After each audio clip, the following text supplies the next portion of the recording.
Hello student. अवसर और सूर्योदय में एक ही समानता है, देर करने वाले इसे खो देते हैं। तो हाँ स्टूडेंट, जैसे कि मैंने कहा, जो देर करते हैं वो इसे खो देते हैं। अवसर बार बार नहीं मिलता है। जैसे कि ये आज का मैं जो वीडियो है, आप जो अभी मैट्रिक का एग्ज़ाम दिए हैं, जिनका रिज़ल्ट आया है, उनके लिए मैं स्पेशल बनाई हूँ। क्योंकि बहुत बार ऐसा होता है ना कि हमारा मार्गदर्शन करने वाला कोई नहीं मिलता है। क्योंकि एक मैट्रिक के बाद सही परामर्श की आवश्यकता होती है स्टूडेंट को। वो समझ नहीं पाते हैं उस टाइम कि हम क्या करें। बहुत के गार्जियन तो बहुत एक्टिव होते हैं, तो वो उनको बताते हैं, लेकिन बहुत ऐसे स्टूडेंट भी हैं जिनके गार्जियन शिक्षा के क्षेत्र में उनको वो नॉलेज नहीं है, वो उनको नहीं सपोर्ट कर पाते हैं। तो क्या होता है ना कि हम समझ नहीं पाते हैं और हम भटक जाते हैं स्टूडेंट।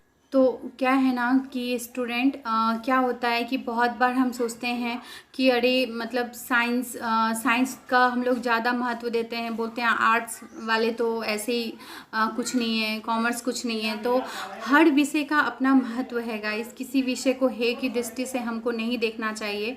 ऐसा है ना कि बहुत बार होता है कि अगर हमारे दोस्त साइंस लिए हैं तो हम सोचते हैं अरे वो साइंस लिया है तो हम भी साइंस ले लेते हैं। आपकी उसमें रुचि नहीं है, लेकिन आप दूसरे को देख के उस क्षेत्र में जा रहे हो। आपकी रुचि किस विषय में है, आपका नंबर किस विषय में अच्छा आया, किस में अच्छा परफॉर्मेंस कर सकते हैं, इसको देख के आप अपने विषय का चयन करें 11-12 के लिए। ऐसा होता है ना गाइस, बहुत बार हमको बनना कुछ और होता है।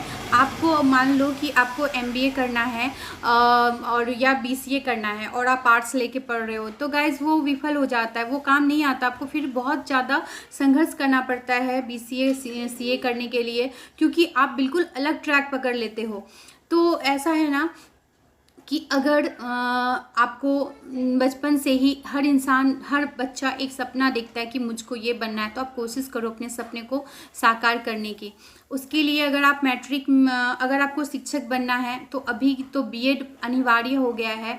तो क्या होता है ना कि BEd बनने के लिए BEd आप BA किए, BA करने के बाद आपको BEd करना पड़ता है। तो वो 2 साल का कोर्स होता है, तो वो कंपलसरी है। तो हम लोग ऐसे विषय का ले कि देखिए, अभी वैकेंसी को भी ध्यान में रख के हमको उस विषय का चयन करना चाहिए कि किन विषयों में कंपटीशन बहुत कम है। क्योंकि बहुत बार ऐसा होता है कि एक ही विषय पर सभी कर रहे हैं। जैसे देखिए, सोशल साइंस के स्टूडेंट आपको बहुत ज़्यादा मिलेंगे, लेकिन जो हिंदी विषय है उसको भी आदमी बहुत ज़्यादा मतलब सोचते हैं अरे हिंदी, हम तो हिंदी मीडियम के, हिंदी लेके क्या पढ़ना। तो हिंदी के, इंग्लिश के, इसके बहुत ज़्यादा कम मिलते हैं। और एक चीज़ है गाइस कि हाँ, मैंने ज्योग्राफी से MA करने के बाद BEd किया था।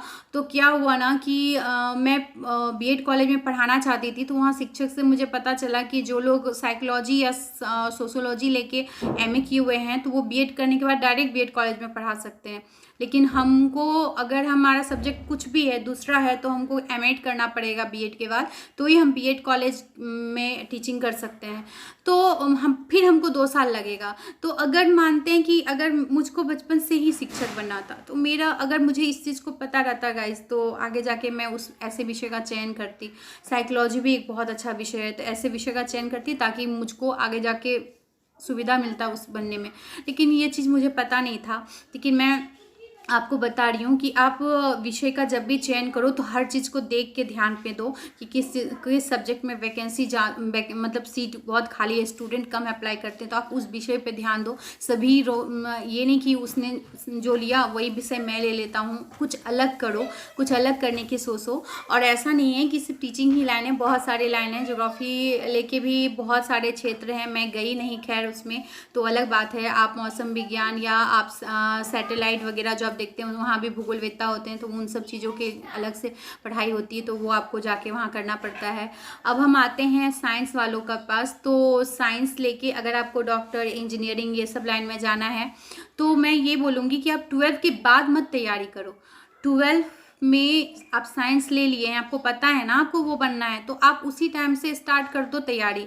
आप अपना सब्जेक्ट की विषय की अलग से अध्ययन करो, और जो नीट आपको बता दें कि आपको डॉक्टर बनने के लिए नीट का एग्ज़ाम क्वालिफाई करना पड़ता है जो 12 के बाद होता है, तो आप ना उसकी भी तैयारी करते चलो साथ साथ।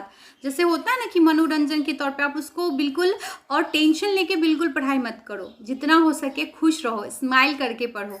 तो उस दोनों साथ साथ करोगे ना तो आपको अलग से तैयारी नहीं करनी पड़ेगी। जैसे ही आपका 12 कंप्लीट होगा, फर्स्ट टाइम में नीट क्वालिफाई हो जाएगा आपका। अब आती मैं कॉमर्स वालों के लिए।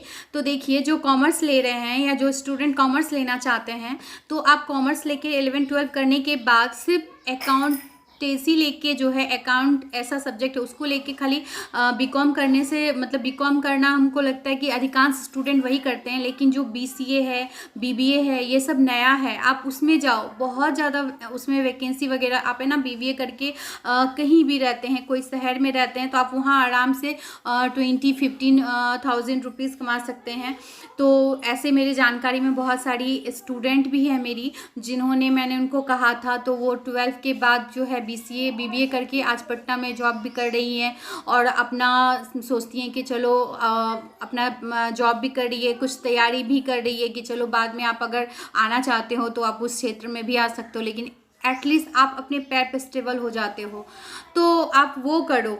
तो ये बहुत ज़रूरी है। और अगर आपको जाना है, सीए करना है, बीबीए कर एमबीए करना है, तो आप जो है अकाउंट लेके या बीबीए करने के बाद भी आप कर सकते हैं।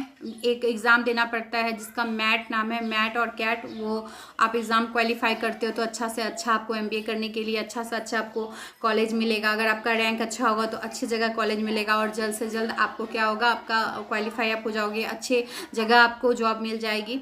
तो स्टूडेंट, ये बहुत ज़रूरी होता है जानना। अब आप ये देखो कि आपकी रुचि किस में है, मैंने सिर्फ बताया, आपके अंदर क्या है वो आपको पहचानना पड़ेगा। जैसे बजरंगबली के पास बहुत सारी ताकत थी, लेकिन उनको पता नहीं था। जब लंका पार करने के लिए वो जा रहे थे, तो लंका जब पार करना था तो उनको याद दिलाया गया कि आप बोलते मैं कैसे करूँगा, तो अरे उनको याद दिलाया आपके पास बहुत, आप तो एक बार सूरज को निकल गए। तब जब उनको एहसास हुआ कि हाँ मेरे पास इतनी सारी शक्ति हैं, तो यूँ एक छलांग में लंका पार कर गए। तो स्टूडेंट, आपके अंदर बहुत एनर्जी है, बहुत बहुत कुछ आप कर सकते हो, आप सिर्फ पहचानो। तो स्टूडेंट, मैं सिर्फ आपके लिए ये बनाई थी। अगर आपको अच्छा लगा हो तो आप इसको शेयर और सब्सक्राइब कर देना, ताकि सभी तक ये पहुंच सके। और मैं उनको भी, अगर कोई गार्जियन इस वीडियो को देख रहे हैं, तो आप अपने बच्चों को ज़रूर उसकी सपनों को समझना और उनको बताना कि आपको किस क्षेत्र में जाना है, क्या करना पड़ेगा, उनको आप ज़रूर बताएं। क्योंकि अगर बिना माता पिता के आशीर्वाद और उनके सपोर्ट के बहुत संघर्ष करना पड़ता है, बहुत ज़रूरी होता है एक माता पिता का संघर्ष।